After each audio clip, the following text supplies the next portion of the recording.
Hello and welcome to my defense presentation of the change management plan, which I have prepared for Philips IGDD North America.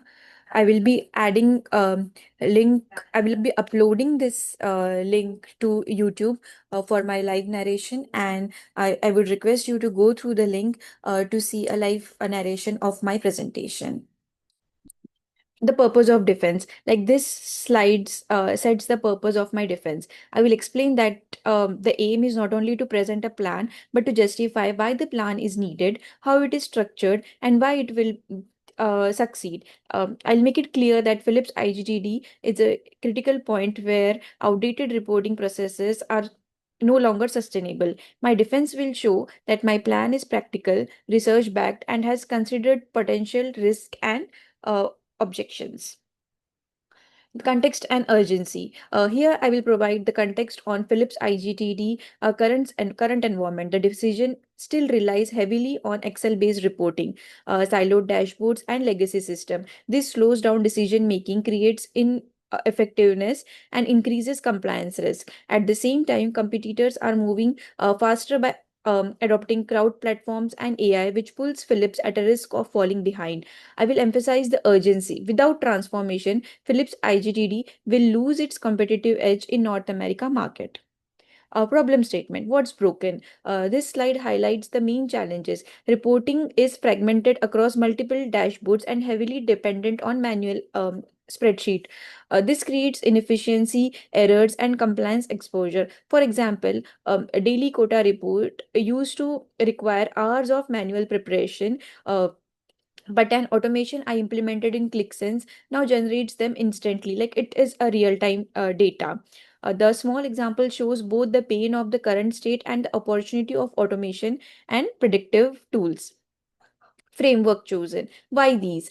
In this slide, I define why I chose Edgar and PMBOK frameworks. Edgar addresses the people slide of change, like ensuring awareness, desire, knowledge, ability, and reinforcement. This ensures employees move through the change curve successfully. PMBOK, on the other hand, like provides structure and governance at the project level. Together, they complement each other, balancing cultural adoption and discipline project execution. This combination makes the plan credible and comprehensive.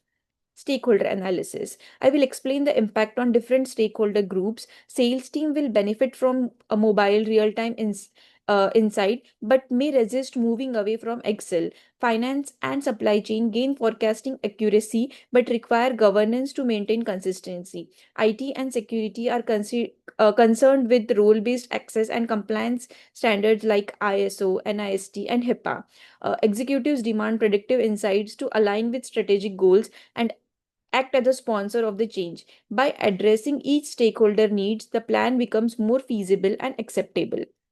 Now, change strategy. How are we going to achieve this?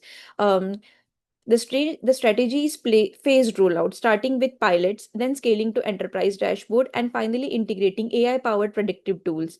Change champions and SMEs will drive adoption at the local level. Transparent communication channels such as Town Hall, Jira Tickets, Feedback Loop, and the SharePoint group will keep employees engaged and reduce resistance.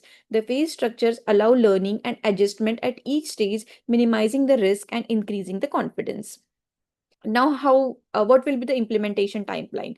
I will walk the audience through the visual timeline. In the first 3 months, the focus is on audits and uh, establishing an access matrix and piloting dashboards. These create a solid foundation. Between 3 or 6 months, the rollout expands the enterprise with standard templates, bookmarks, and tip sheets to ensure consistent use. From 6 to 12 months, AI predictive dashboards and integrations are introduced. I will stress that this timeline is realistic, phased, and allows employees to adjust gradually, making it defensible.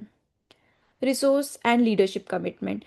Um, the resources and leadership require a cross-functional steering committee ensures representation from sales, finance, IT, and compliance.